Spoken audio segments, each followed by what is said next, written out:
जिस देश में किसान को 6,000 रुपये सालाना सम्मान निधि दी जाती है ताकि उसके खर्चे पूरे हो पाएं, जिस देश में किसानों की हालत गरीब के बराबर है, उस देश में सरकार खाद्यान्नों की बर्बादी को लेकर और किसानों की इसी हालत को अच्छी करने के उद्देश्य के साथ आर्टिफिशियल इंटेलिजेंस का कृषि में उपयोग करना चाहती है।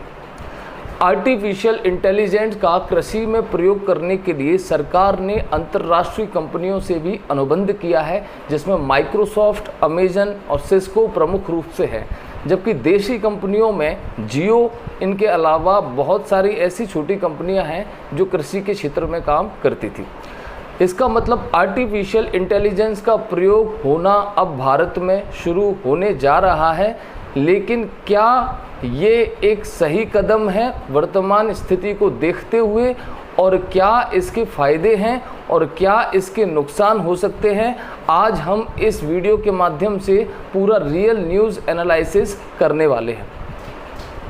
तो 12 करोड़ देश के रजिस्टर्ड किसान जिनका डेटा सरकार के पास है, लगभग 5 करोड़ किसानों का डेटा सरकार इन कंपनियों को अगले साल अप्रैल से देने जा रही है। और सरकार का कहना है कि हम आर्टिफिशियल इंटेलिजेंट और मशीन लर्निंग की सहायता से अपने देश में खेती को विकसित करने वाले हैं। लेकिन ये होता क्या है आर्टिफिशियल इंटेलिजेंस और इसका खेती में क्या उपयोग होता है, ये बताने के लिए मैं आपको आर्टिफिशियल इंटेलिजेंस के पाँच उपयोग बताता हूँ। आर्टिफिशियल इंटेलिजेंस का मतलब होता है एक कृत्रिम बुद्धि। आर्टिफिशियल यानी कि कृत्रिम और इंटेलिजेंस का मतलब बुद्धि, एक तरीके से रोबोट। आपको आसानी से समझ आएगा। आर्टिफिशियल इंटेलिजेंस का प्रयोग दुनिया में पहली बार साल 2012 में फ्लोरिडा यूएस में किया गया था, और इस आर्टिफिशियल इंटेलिजेंस के पहले प्रयोग में एक रोबोट तैयार किया गया था जो फलों को पेड़ों से काटता था। यानी कि उस रोबोट द्वारा वो कैमरे से चेक करता था कि कौन सा फ्रूट पका है, कौन सा नहीं पका, और वो पके हुए फ्रूट को पेड़ से तोड़ लेता था। तो फ्लोरिडा में हुए इस एक्सपेरिमेंट में एक दिन में उस रोबोट ने इतने फ्रूट तोड़े जितना 30 मजदूर मिलकर तोड़ पाते हैं। तो ये आर्टिफिशियल इंटेलिजेंस का पहला प्रयोग। आर्टिफिशियल इंटेलिजेंस का दूसरा प्रयोग है कि ड्रोन द्वारा वो फसल की निगरानी कर सकते हैं। वो ड्रोन द्वारा पूरे खेत में एक सर्वे कर सकते हैं ड्रोन कैमरे के द्वारा, जिसके बाद उनको ये पता चल सकता है कि फसल में कोई बीमारी तो नहीं है। यानी कि ड्रोन द्वारा पूरी फसल का एक हेल्थ रिपोर्ट कार्ड मिल जाएगा, जिससे किसानों को ये पता चल जाएगा कि हमारी फसल में क्या बीमारी है और उसमें क्या फिर इलाज किया जा सकता है। आर्टिफिशियल इंटेलिजेंस का तीसरा उपयोग है मौसम की रियल टाइम जानकारी प्रोवाइड करना। जैसे अभी अमेजन की ऐप के तहत किसान मौसम की रियल टाइम जानकारी प्राप्त कर लेते हैं। आर्टिफिशियल इंटेलिजेंस का चौथा प्रयोग है सिंचाई के तरीकों को खोजना और कम से कम पानी का इस्तेमाल करना। आर्टिफिशियल इंटेलिजेंस का पांचवा प्रयोग है भूमि की उर्वरकता को जांच करना और भूमि के लिए मानदंड तय करना और भूमि की स्थिति क्या है ये जांचना।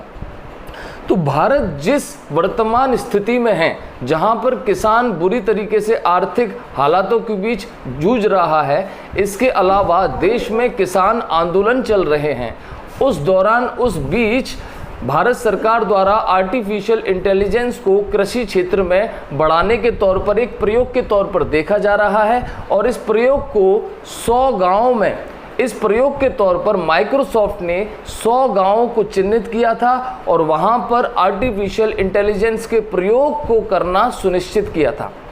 इसके फायदे और नुकसानों के बारे में अगर हम बात करें तो पहला फ़ायदा तो मैंने आपको बताया, आर्टिफिशियल इंटेलिजेंस से हमें ये पता चल जाएगा कि भाई रोबोट हमें मिल सकते हैं, यानी कि जो बहुत सारे लोगों का काम है वो एक रोबोट कर सकता है।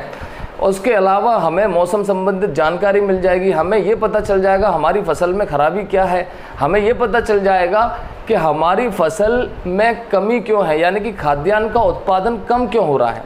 भारत सरकार इसकी मदद से खाद्यान्न की बर्बादी को रोकना चाहती है, भारत सरकार इसकी मदद से देश में हो रहे आयात को कम करना चाहती है और भारत सरकार इसकी मदद से किसानों की आय बढ़ाना चाहती है। 32 लाख करोड़ के कृषि क्षेत्र में भारत सरकार एक प्रयोग करना चाहती है, जिस प्रयोग के बाद एक रिपोर्ट के मुताबिक साल 2025 तक आर्टिफिशियल इंटेलिजेंस का मार्केट कैप 1 लाख करोड़ से ऊपर पहुंच जाएगा। क्या ये किसानों के फायदे की बात है या इससे नुकसान भी हो सकता है? तो अगर हम बात करें उन किसानों की जो छोटे किसान हैं और आर्टिफिशियल इंटेलिजेंस का प्रयोग उनकी ज़मीनों में किया जाता है और आर्टिफिशियल इंटेलिजेंस की मदद से पता चल जाता है उस किसान या उस क्षेत्र के किसानों की पैदावार क्या है या उनकी फसल की गुणवत्ता क्या है। प्राइवेट कंपनियां उनकी फसल की गुणवत्ता के आधार पर उनका दाम तय कर सकती हैं।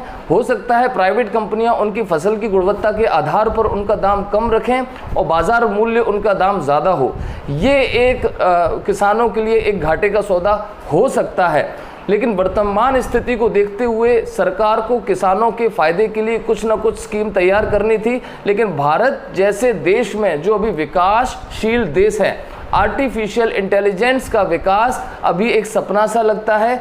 जिस देश में अभी किसानों के पास स्मार्टफोन तक उपलब्ध नहीं है, उतनी आसानी नहीं है उनको स्मार्टफोन यूज़ करने की, उतनी प्रैक्टिस नहीं है, उस देश में अभी आर्टिफिशियल इंटेलिजेंस का प्रयोग करना बहुत नया है। लेकिन परिवर्तन की शुरुआत तो करनी ही पड़ती है। हो सकता है इस परिवर्तन से किसानों की ज़िंदगी में भी कोई व्यापक परिवर्तन हो जाए, जिसका हमें इंतज़ार करना पड़ेगा। लेकिन प्राइवेट कंपनियों की और क्या मंशा हो सकती है? जो किसानों के आंकड़े जिनको मैंने आपको बताया, 12 करोड़ किसानों में से 5 करोड़ किसानों का आंकड़ा अगले साल अप्रैल तक इन निजी कंपनियों के हाथों में चला जाएगा। तो आर्टिफिशियल इंटेलिजेंस की मदद से इन कंपनियों का क्या फ़ायदा होगा या वो क्यों इस कृषि क्षेत्र में आना चाहती हैं? इसका सीधा साधा आंसर मैंने अभी थोड़ी देर पहले दिया।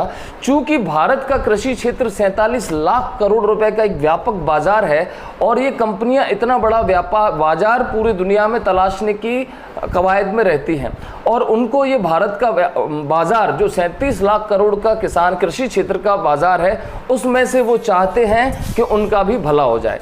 और कैसे होगा भला?